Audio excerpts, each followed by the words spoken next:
নমস্কাৰ মই জ্যোতিষী ডক্টৰ নিৰ্মল চন্দ্ৰ শৰ্মা আজি পুনৰ নতুন ভিডিঅ'টিলৈ মই উপস্থিত হৈছোঁ বন্ধুসকল আজি মই ক'ব বিচাৰিছোঁ মংগল গ্ৰহৰ ৰাশি সঞ্চাৰ আৰু এই মংগল গ্ৰহৰ ৰাশি সঞ্চাৰ অৰ্থাৎ ৰাশি পৰিৱৰ্তন ইতিমধ্যে ৰাশি পৰিৱৰ্তন কৰিব ওলাইছে আৰু মংগল গ্ৰহৰ ৰাশি পৰিৱৰ্তনে কেনে ধৰণৰে প্ৰতিটো ৰাশিৰ ওপৰত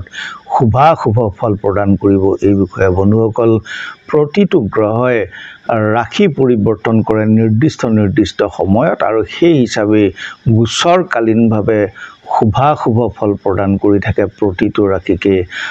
একে ধৰণে মংগল গ্ৰহই ৰাশি সঞ্চাৰ কৰিব মেঘ ৰাশিৰ পৰা বৃষ ৰাশিলৈকে আহিব আহাৰ মাহৰ 27 তাৰিখ 12 জুলাই তাৰিখে সন্ধ্যা 7:13 মংগল গ্ৰহই মেঘ ৰাশিৰ পৰা বৃষ ৰাশিলৈকে আহিব 45 দিনৰ কাৰণে অৰ্থাৎ 45 দিন মংগল গ্ৰহ বৃষ ৰাশিত থাকিব ইয়াৰ কাৰণে কেনে ধৰণৰ ফলাফল লাভ হ'ব পাৰে বন্ধুসকল 26 আগষ্টলৈকে থাকিব মংগল গ্ৰহ আৰু অসমীয়া হ'ব 9 ভাদ 26 আগষ্ট 9 ভাদলৈকে মংগল গ্ৰহ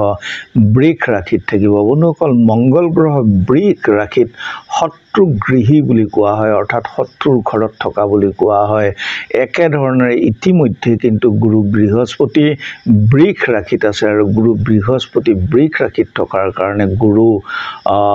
অশুদ্ধ হৈ থকা বুলি কোৱা হয় গুৰু অশুদ্ধ হৈ থকা অৰ্থাৎ গুৰু বৃহস্পতিও ইতিমধ্যে শত্ৰুৰ ঘৰত আছে অৰ্থাৎ শুক্ৰ গ্ৰহ গুৰু বৃহস্পতিৰ শত্ৰু একে ধৰণৰে মংগল গ্ৰহৰো শুভ নহয় মংগল গ্ৰহৰ কাৰণে শত্ৰুৰ ঘৰ বৃষ ৰাশি হে বন্ধুসকল মংগল গ্ৰহই এই 45 দিনত কেনে ধৰণৰ ফলাফল দিব পাৰে প্ৰথম কথা হৈছে মংগল গ্ৰহ মেঘ ৰাশিৰ পৰা বৃষ ৰাশিত কৃতিকা নক্ষত্ৰৰ দ্বিতীয় চৰণ অৰ্থাৎ দ্বিতীয় অংশত প্ৰৱেশ কৰিব আৰু সেয়ে গোচৰকালীনভাৱে জন্ম ৰাশিত মংগল গ্ৰহ শুভকৰ নহয় অৰ্থাৎ বৃষ ৰাশিৰ জাতক জাতিকাসকলৰ শুভ নহয় মংগল গ্ৰহ এই 45 দিন বৃষ ৰাশিত থকালৈকে আৰু তাৰে ভিতৰত যি কৃতিকা নক্ষত্ৰ যিহেতু কৃতিকা নক্ষত্ৰতে প্ৰথম প্ৰৱেশ কৰিব আৰম্ভণিৰ পৰাই কৃতিকা নক্ষত্ৰৰ শুভ নহয় বুলি ক'ব লাগিব বন্ধুসকল বৃষ ৰাশিত জন্ম ৰাশিত মংগল গ্ৰহ প্ৰৱেশ কৰাৰ লগে লগে বৃষ ৰাশিৰ জাতক জাতিকাসকলৰ দৈহিক পীড়া শাৰীৰিক বিভিন্ন ধৰণৰ বিসংগতি বহু অসুখ বিসুখ ইত্যাদি হ'ব পাৰে শৰীৰত আঘাত প্ৰাপ্তি ইত্যাদি বিভিন্ন ধৰণৰ অসুবিধাই দেখা দিব পাৰে বৃষ ৰাশিৰ জাতক জাতিকাসকলক বন্ধুসকল দ্বিতীয় ৰাশিটো হৈছে মেঘ ৰাশি আৰু মেঘ ৰাশিৰ যিটো দ্বিতীয় গৃহ যিটো ধনক গৃহ গুৰু বৃহস্পতি বহি আছিলে যথেষ্ট শুভ হৈ আছিল কিন্তু এই সময়ছোৱাতে মংগল গ্ৰহই গোচৰকালীনভাৱে শুভ ফল প্ৰদান নকৰিব এইকেইটা দিনত এই কাৰণে গোচৰকালীনভাৱে দ্বিতীয় স্থানত মংগল গ্ৰহ শুভ নহয় মেঘ ৰাশিৰ জাতক জাতিকাসকলৰ মংগল গ্ৰহৰ যি ফলাফল সেই ফলাফল হৈছে কাজিয়া শত্ৰু বৃদ্ধি পিত্ত পীড়া এনে ধৰণৰ বিভিন্ন শাৰীৰিক অসুবিধাৰ পৰা আদি কৰি মনোমালিন্যলৈকে ঘটাব পাৰে মেঘ ৰাশিৰ জাতক জাতিকাসকলক মংগল গ্ৰহই 45 দিনৰ বাবে বন্ধুসকল তৃতীয় ৰাশিটো হৈছে মীন ৰাশি আৰু মীন ৰাশিৰ তৃতীয় গৃহ যিটো নেকি পৰাক্ৰম গৃহ সেই পৰাক্ৰম গৃহত মংগল গ্ৰহ প্ৰৱেশ কৰিব অৱশ্যে মীন ৰাশিৰ জাতক জাতিকাসকলৰ কাৰণে মংগল গ্ৰহৰ গোচৰকালীন যি ফল এয়া অত্যন্ত শুভ মীন ৰাশিৰ জাতক জাতিকাসকলৰ ইতিমধ্যে যদিও বা মহাগ্ৰহ শনিৰ হাৰে খাটি চলি আছে তাৰ মাজতে এই 45টা দিন মংগল গ্ৰহে অৱশ্যে শুভ ফল প্ৰদান কৰিব বন্ধুসকল এয়া কেৱল এটা গ্ৰহৰ ওপৰতহে মই ফলাফল কৈ আছোঁ যিহেতু মংগল গ্ৰহে ৰাশি সঞ্চাৰ কৰিব মংগল গ্ৰহৰ গোচৰকালীন ফলাফলহে কৈ থকা হৈছে মীন ৰাশিৰ জাতক জাতিকাসকলৰ পৰাক্ৰম গৃহত মংগল গ্ৰহই সম্পদ লাভ কৰোৱাই দিব পাৰে সম্পদ ভূমি লাভ কৰোৱাব পাৰে মংগল গ্ৰহই পৰাক্ৰম বৃদ্ধি কৰি থাকিব বন্ধুসকল সেয়েহে মীন ৰাশিৰ জাতক জাতিকাসকলৰ মংগল গ্ৰহৰ ৰাশি সঞ্চাৰ ফলাফল অত্যন্ত শুভ বন্ধুসকল চতুৰ্থ ৰাশিটো হৈছে কুম্ভ ৰাশি আৰু কুম্ভ ৰাশিৰ যিটো চতুৰ্থ গৃহ যিটো গৃহস্থান বুলি কোৱা হ'ব বন্ধু স্থান আনকি বিদ্যাকো যি প্ৰভাৱিত কৰে সেই স্থানত মংগল গ্ৰহ প্ৰৱেশ কৰিব কুম্ভ ৰাশিৰ জাতক জাতিকাসকলৰ কাৰণে মংগল গ্ৰহ শুভকৰ গ্ৰহ নহয় আৰু গোচৰকালীনভাৱেও চতুৰ্থ গৃহত মংগল শুভ নহয় যাৰ কাৰণে নেকি কুম্ভ ৰাশিৰ জাতক জাতিকাসকলৰ ৰক্ত পীড়া অৰ্থাৎ তেজ সম্বন্ধীয় বিভিন্ন অসুখ হ'ব পাৰে ৰক্ত পীড়া অসৎ লোকৰ পৰা ক্ষতি হ'ব পাৰে অসৎ বন্ধু অসৎ লোক ইত্যাদিৰ পৰা অৱশ্যে ক্ষতি হ'ব পাৰে কুম্ভ ৰাশিৰ জাতক জাতিকাসকলৰ বন্ধুসকল মকৰ ৰাশিৰ জাতক জাতিকাসকলৰ যিটো লক্ষ্মী গৃহ যিটো প্ৰতিভা গৃহ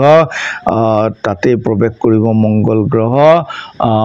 গ্ৰহ মকৰ ৰাশিৰ জাতক জাতিকাসকলৰ কাৰণে শুভকৰ গ্ৰহ নহয় আৰু যিহেতু এটা গুৰুত্বপূৰ্ণ স্থানত মংগল গ্ৰহ প্ৰৱেশ কৰিব সেয়েহে পঞ্চম গৃহটোৱে সন্তান প্ৰতিভা ইত্যাদিৰ ওপৰত যথেষ্ট প্ৰভাৱ পেলায় মকৰ ৰাশিৰ জাতক জাতিকাসকলৰ সন্তান চিন্তা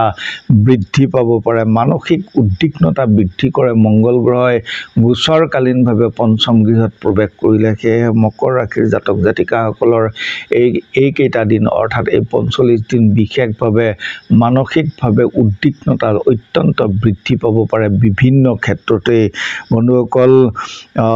ষষ্ঠ ৰাশিটো হৈছে ধনু ৰাশি আৰু ধনু ৰাশিৰ যিটো ষষ্ঠ গৃহ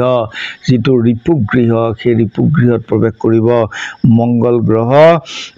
গ্ৰহৰ ৰিপু স্থানত অত্যন্ত শুভ ফল প্ৰদান কৰে যাৰ কাৰণে নেকি ধনু ৰাশিৰ জাতক জাতিকাসকলৰ ধনাগম ঘটিব পাৰে শত্ৰু পৰাজিত হ'ব পাৰে বিভিন্ন ক্ষেত্ৰতে তেখেতসকলে অৱশ্যে শুভ ফল লাভ কৰিব ধনু ৰাশিৰ জাতক জাতিকাসকলে বন্ধুসকল বৃশ্চিক ৰাশিৰ যিটো সপ্তম গৃহ সেই সপ্তম গৃহত প্ৰৱেশ কৰিব মংগল গ্ৰহ সপ্তম গৃহ হৈছে দাম্পত্য গৃহ বিবাহ আদি সকলো বিচাৰ কৰা হয় সপ্তম গৃহত আৰু বৃশ্চিক ৰাশিৰ অধিপতি গ্ৰহও হৈছে মংগল গ্ৰহ আৰু সেই মংগল গ্ৰহ গোচৰকালীনভাৱে কিন্তু সপ্তম গৃহত মংগল গ্ৰহে শুভ ফল প্ৰদান নকৰে যদিও ৰাজ্যাধিপতি তৎসত্ত্বেও বৃশ্চিক ৰাশিৰ জাতক জাতিকাসকলে শুভ ফল আশা কৰিব নোৱাৰিব মংগল গ্ৰহৰ পৰা অৱশ্যে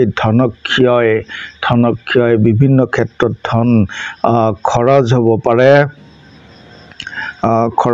পাৰে অন্যান্য ক্ষেত্ৰতো বিভিন্ন ক্ষেত্ৰত অৱশ্যে অসুবিধাৰ সৃষ্টি কৰিব পাৰে মংগল গ্ৰহই সপ্তম স্থানত থাকি আৰু সপ্তম স্থানৰ পৰা অৱশ্যে পূৰ্ণ দৃষ্টি প্ৰদান কৰিব বৃশ্চিক ৰাশিলৈকে যদিও ৰাজ্যাধিপতি তথাপিতো শুভ ফল আশা কৰিব পৰা নাযাব বন্ধুসকল অষ্টম ৰাশিটো হৈছে তুলা ৰাশি আৰু তুলা ৰাশিৰ জাতক জাতিকাসকলৰ গোচৰকালীনভাৱে মংগল গ্ৰহ অষ্টম গৃহত শুভ নহয় অষ্টম গৃহত মংগল গ্ৰহ শুভ নহয় সৌৰভ হয় অৰ্থাৎ চোৰ ডকাইত ইত্যাদিৰ পৰা অৱশ্যে ক্ষতি হোৱাৰ সম্ভাৱনা থাকিব তুলা ৰাশিৰ জাতক জাতিকাসকলৰ শাৰীৰিক আঘাত ইত্যাদি বিভিন্ন অসুবিধাত ভুগিব পাৰে তুলা ৰাশিৰ জাতক জাতিকাসকলে এই সময়ছোৱাত বন্ধুসকল কন্যা ৰাশিৰ জাতক জাতিকাসকলৰ যিটো ভাগ্য গৃহ তাত প্ৰৱেশ কৰিব মংগল গ্ৰহ আৰু কন্যা ৰাশিৰ জাতক জাতিকাসকলৰ বাবে মংগল কিন্তু শুভকৰ গ্ৰহ নহয় আৰু সেয়ে কন্যা ৰাশিৰ জাতক জাতিকাসকলৰ নৱম গৃহত মংগল গ্ৰহ প্ৰৱেশ কৰি অৱশ্যে ধন হানি কৰিব পাৰে ধনৰ হানি হ'ব পাৰে সঞ্চিত ধন নাগ হ'ব পাৰে কাৰ্যহানি হ'ব পাৰে বিভিন্ন অসুবিধাত পেলাব পাৰে কন্যা ৰাশিৰ জাতক জাতিকাসকলক বন্ধুসকল সিংহ ৰাশিৰ জাতক জাতিকাসকলৰ যিটো দশম গৃহ সেই দশম গৃহত প্ৰৱেশ কৰিব মংগল গ্ৰহ আৰু দশম গৃহত অৱশ্যে শুভ ফল প্ৰদান কৰি থাকে আৰু সিংহ ৰাশিৰ জাতক জাতিকাসকলৰ কাৰণে মংগল গ্ৰহ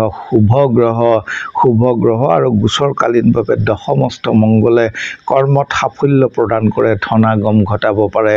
বন্ধুসকল কৰ্কট ৰাশি একাদশ গৃহত প্ৰৱেশ কৰিব মংগল গ্ৰহ আয়ক গৃহত প্ৰৱেশ কৰিব মংগল গ্ৰহ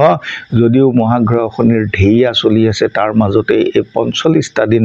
মংগল গ্ৰহৰ তৰফৰ পৰা অৱশ্যে কৰ্কট ৰাশিৰ জাতক জাতিকাসকলেও শুভ ফল লাভ কৰিব সৌভাগ্য বৃদ্ধি ঘটাই থাকে মংগল গ্ৰহে একাদশ স্থানত বন্ধুসকল মিথুন ৰাশিৰ দ্বাদশ স্থানত মংগল গ্ৰহৰ প্ৰৱেশ কৰিব মিথুন ৰাশিৰ জাতক জাতিকাসকলৰ বিভিন্ন ক্ষেত্ৰত অপব্যয় ঘটাব পাৰে